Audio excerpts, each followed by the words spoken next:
Windows and macOS are the two most popular operating systems running on today's computers. In today's video, I want to find a reason as to why a lot of creative industries prefer macOS.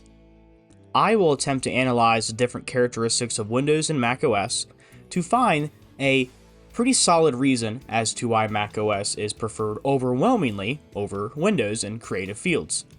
I will also look at some popular advertisements that Apple has published over the years to see in what ways they've really marketed themselves compared to the competition. Before we get deep into the video, I like to share this trip I took to State College, PA, also known as Penn State. I'm transferring here in the fall, so my girlfriend and I decided it would be nice if we would take a little day trip up to see the campus and walk around to explore. It was her first time being here, but it wasn't my first. It was probably my third, I think. We took Interstate 81 up, then we got on 22, eventually arriving at State College. So, for some visual aid, here is the ride we took up, and here's the way we took home. And this is it all together. On the way home, we decided to take the fastest route that Waze gave us. And this route literally took us through hell. The majority of the time was spent in Huntington County, and there really isn't much here. The majority of the time was spent in the forest, and it was getting dark, and every single lifted pickup, and felt like the entire county, because there's nobody here, was riding our ass. We continued to just travel through these areas where the side, there was some areas where the side of the road was like a dugout mountain. It was actually pretty cool. One of these properties we drove by had 3 school buses acting like a fence. And I also noticed that many of the town names were very simple, like Todd and Calvin. Honestly, this area is so deserted by people, I honestly don't doubt that the towns Todd and Calvin were just named after the one family that happened to live there. We had a really good time, and here are some of the great photos we took when we were up here. I didn't take many, but I took enough.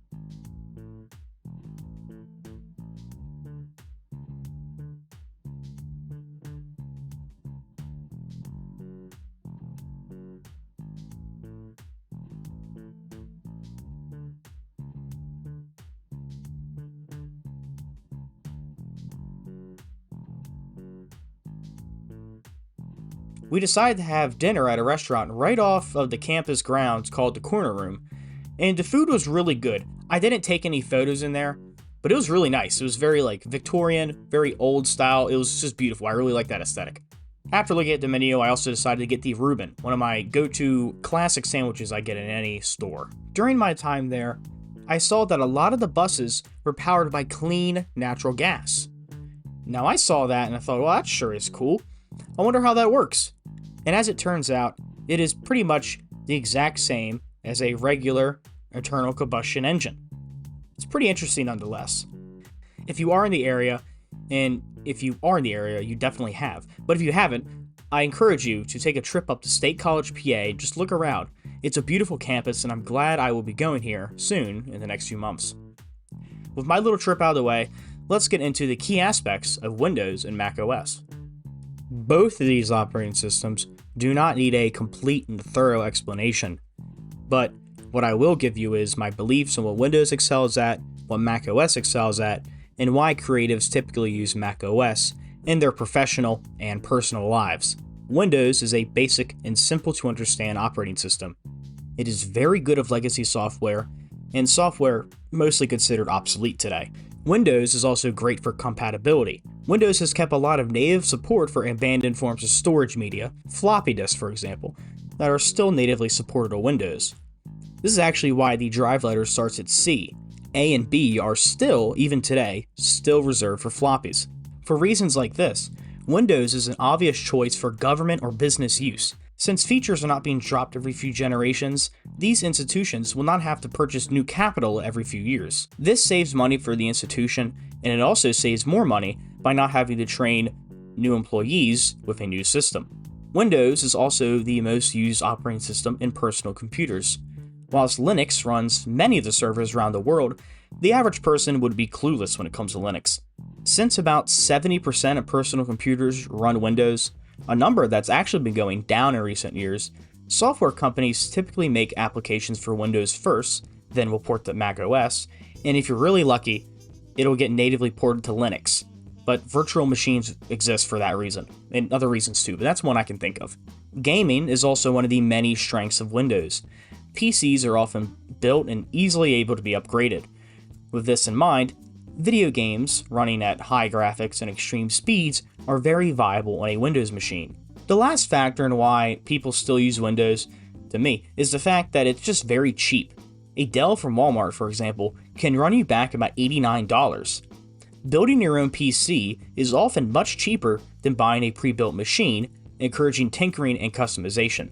Thousands of manufacturers also decide to load Windows onto their machines, since the licensing is rather cheap.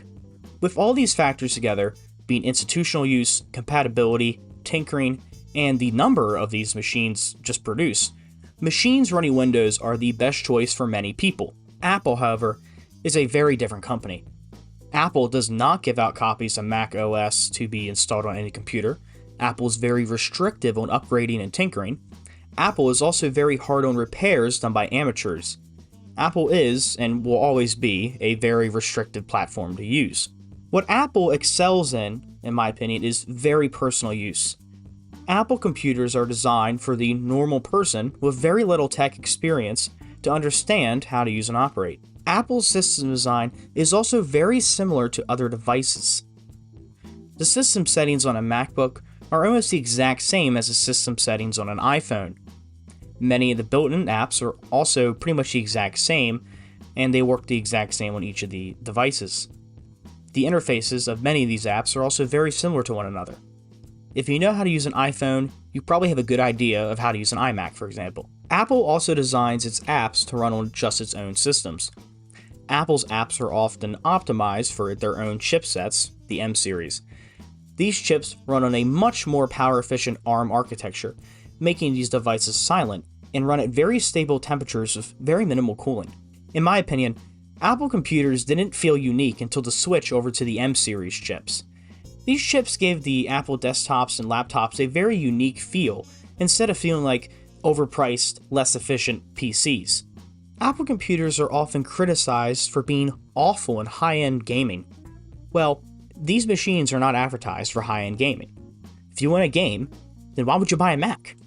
This is a criticism I've seen and I've personally held for Mac for a very long time. It wasn't until I grew up and got my head out of my ass that I realized that these machines are not designed for strictly gaming. They are designed for easy use and convenience. Apple can also seamlessly integrate other Apple devices into its ecosystem. For example, I can use my laptop as an extended monitor for my Mac desktop. I've never seen this feature like this on a Windows RAN machine. Apple's also able to do this really well since it has such a tight control over its own products. This feature is crazy and I really like using it, and I decided to film a little video about it. Alright, here's something y'all might want to see. Check this out. Take this, this is my second monitor.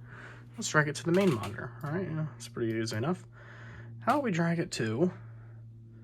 What in the world? And it copies it over. Look at this. We can drag files. Oh, this is a separate computer. This is no physical connection. Look, no physical connection here. There's nothing physical about this at all. No physical connection. Oh, my computer's yelling at me. So, bro, take this file. I drag my mouse. This is... Look at this. We're gonna drag this file. Oh, my gosh. Can you believe that? I wish I had more of a reason to use this feature. It's legitimately cool and I do enjoy using it.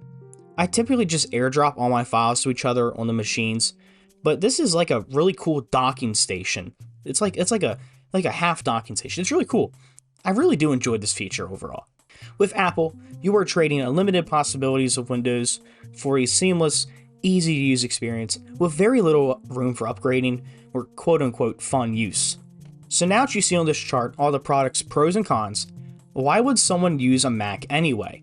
Windows can do 90% of what a Mac can do and more. Getting to PC can let you customize your computer to fit your needs. And if you really hate the Windows operating system, you can just install a Linux distro for free. So why do so many creatives decide to use macOS and Apple computers? This is a question that's always bothered me. My mother, who is a graphic designer, has always used Mac. I would often mock her and tell her that, hey mom, a PC is more powerful and cheaper than a Mac. You know, stuff like that. Stuff that the average 12-year-old would say who's trying to be rebellious to his parents. But yet, despite all my mocks and my mockery, she never budged. I decided to ask her why she prefers macOS and not Windows for her work. As a graphic designer, I naturally gravitate towards tools that support my creativity without getting in the way. And for me, that's definitely a Mac. It's not just about the aesthetics, although let's be honest, the design is beautiful. It's the overall experience, how intuitive macOS feels, how reliable the system is when I'm juggling heavy files, and how everything just works seamlessly. I appreciate how color accuracy and retina displays make my work look exactly how I intend it to, whenever I'm working on branding, layout design, or illustrations, and when I'm switching between Photoshop, Illustrator, InDesign, and whatever else I'm running, macOS handles it all smoothly without bogging me down. Plus the ecosystem. Being able to airdrop files from my iPad or iPhone is such a time saver. I've used PCs too, and sure, they've improved, I guess, but when it comes to stability, software compatibility with creative tools, and a clean, streamlined workflow, Mac still gives me that edge. It's like it was built with creatives in mind. My feelings from when I switched to Windows to macOS was a very strange feeling. I had used Windows for the last 6 years, and I never wanted to use a Mac desktop ever again. I had switched over due to wanting to play more video games when I was younger, and I just kinda stuck with it for all those years. All throughout high school I used Windows, and all I really cared about was Steam and getting my homework done. I also had video editing software on Windows, this being Vegas Pro 14. I enjoyed Windows a lot, and it was good to use. I got used to a lot of the inner workings of the system, and I enjoyed upgrading my desktop to make it fit my needs. I turned away from Windows, however, after trying to upgrade to Windows 11. I had used Windows 11 at work, and I didn't really enjoy it, so I was very hesitant to upgrade. Then I found out that Microsoft would be discontinuing Windows 10 completely in October of 2025, so I had to make a choice. My computer was not able to upgrade to Windows 11, despite all the tinkering in the BIOS. My big choice was, do I abandon Windows and move to macOS or Linux, or do I just get a new PC? Since I had started editing videos a lot more seriously and started using Adobe Premiere, I decided to go with the macOS route. I was already using my MacBook for college work, and the M2 processor was very solid. This chip was able to handle editing on Final Cut Pro for some smaller projects for school, and I never encountered a slowdown. Since I was mostly using macOS for school, I thought it would be right to migrate my whole desktop over to macOS. This was a hard decision, however, since this channel at the time was mainly focused on video game content, and I really didn't know what I'd do without a Windows PC. But I decided to do it anyway for the shred of hope that a Mac desktop would make editing more streamlined and better. And it was. Almost every application I used was much faster and more streamlined than it was on my Windows machine, which I thought was weird. My old PC was much faster than the Mac I'm currently using, as you can see on this chart here. Despite that the PC had more raw power than the Mac, I am still getting better performance while editing and using the internet. I really summed this up to the ARM architecture of the Mac compared to the x86 on a desktop. Besides that, macOS has been able to fit my needs better than a PC. An issue I often encountered while using a PC was getting files off my iPhone onto the desktop for projects. I often found that Google Drive was my best friend in this scenario, and it was just easier to use than plugging my phone into the computer and scanning through thousands of files to find a single photo. I often felt like on Windows that there were a lot of hoops that I had to jump through to make my vision a reality. I do not feel like this on macOS. My feelings when I switched back to macOS was like a feeling that I was finally home. This was sorta teetering on the feeling of finally being able to do anything I wanted. I don't know why I felt this way, given the fact that I was giving up hundreds of games within a Steam library, tinkering, and the possibility of upgrading, but I did it either way. This is probably because I grew up with macOS Tiger and Snow Leopard, and the UI of those versions was just very nostalgic to me, but I really can't put an answer as to why I feel this way. macOS also boots up really quickly in the first startup. I was able to get in and start working on videos not even 20 minutes after the package arrived on my front doorstep. I pretty much turned the thing on, logged into my iCloud, and started installing my go-to applications. The whole process, looking back, is pretty impressive that I was able to get back to work this fast. All those little things that Apple Computer's entire company really has gone down to a scientific method has really affected my willingness to work on the Mac. I think if I had to boil down these points into a bulleted list, it would be plug and play, easy startup, seamless integration, and of course nostalgia. So you've heard my mother's testimony on why she prefers macOS, and my testimony. But are there any bigger reasons as to why I think macOS resonates with the creatives? Well, yes, there is, and I think this is a big one. I think another reason for the success of Apple with creatives is that Apple has marketed its brand as something creative, something for those who want more. There are a few advertisements that come to mind, and I'll show you them all. Here is a few of these advertisements that market a life-changing effect when using a Mac. Hello, I'm a Mac. And I'm a PC. You know, we use a lot of the same kinds of programs. Yeah, like Microsoft Office. But we retain a lot of what makes us us. But you should see what this guy can do with a spreadsheet. It's insane. Oh, shucks. Yeah, and he knows that I'm better at life stuff, like music, pictures, movies, stuff like that. Whoa, what exactly do you mean by better? By better, I mean making a website or photo book is easy for me, and for you, it's not. Oh, that kind of better. Yeah. I was thinking of the other kind. What other kind? Here's to the crazy ones. The misfits. The rebels. The troublemakers. The round pegs in the square holes. The ones who see things differently. They're not fond of rules, and they have no respect for the status quo. You can quote them, disagree with them, glorify or vilify them. About the only thing you can't do is ignore them. Because they change things. They push the human race forward. And while some may see them as the crazy ones, we see genius. Because the people who are crazy enough to think they can change the world are the ones who do.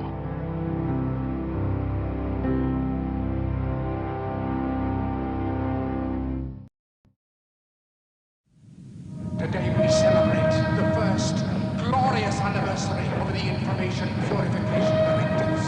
We have created, for the first time in all history, a garden of pure ideology, where each worker may bloom, secure from the pests, obeying contradictory thoughts. Our unification of thoughts is more powerful a weapon than any fleet or army on earth. We are one people. One will, one resolve, one cause. Our enemies shall talk themselves to death, and we will bury them with their own confusion.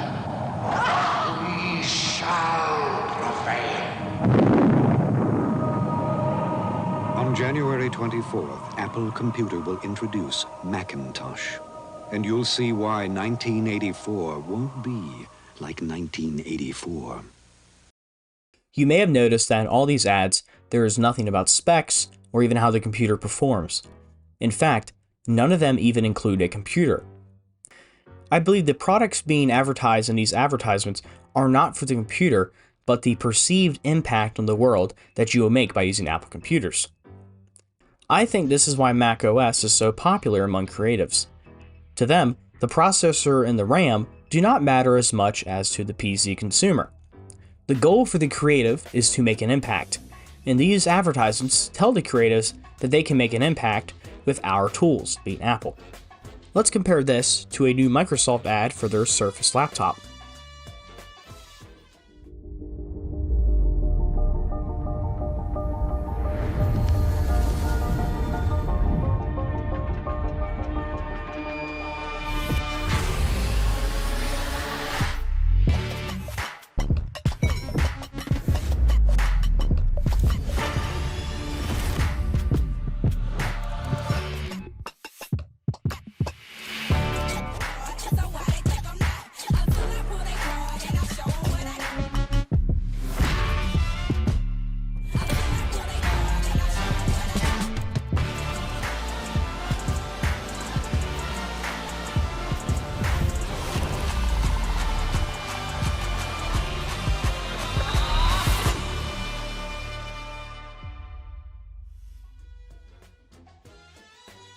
This ad shows off how well the computer performs on creative apps and with the new Microsoft Copilot AI, but I can agree with this commenter here, this is Clippy's great return.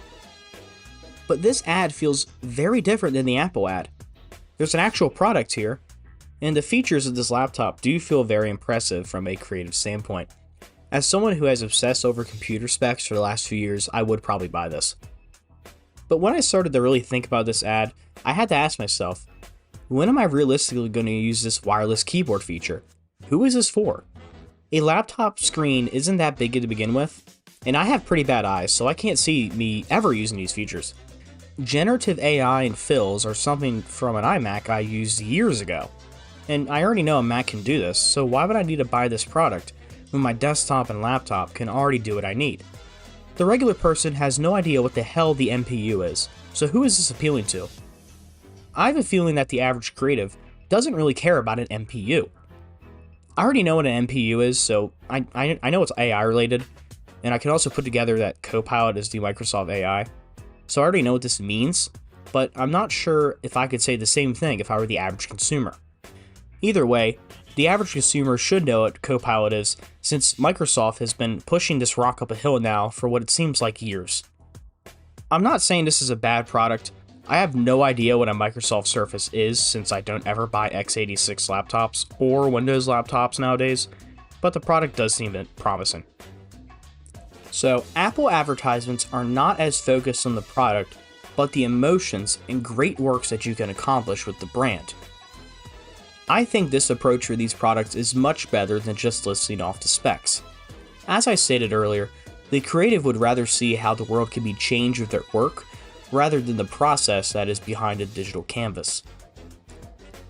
This is not to say that Apple doesn't discuss product specs. They will talk about these in their keynotes and conferences for obvious reasons, of course, they have shareholders. As for this video, I think we found the reason why macOS is preferred by creatives in the industry.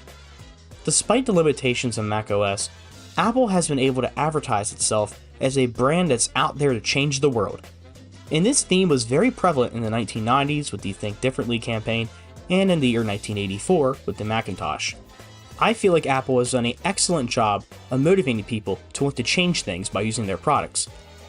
I hope you all enjoyed this video. Expect a new video next week. I already have a topic selected, and hopefully you all will enjoy it. Make sure to like and subscribe. I'd love to get to 1,000 subscribers by June. I don't even know if that's realistic at that point, but we'll see what happens. Hope you guys enjoyed this, and I'll see y'all next week.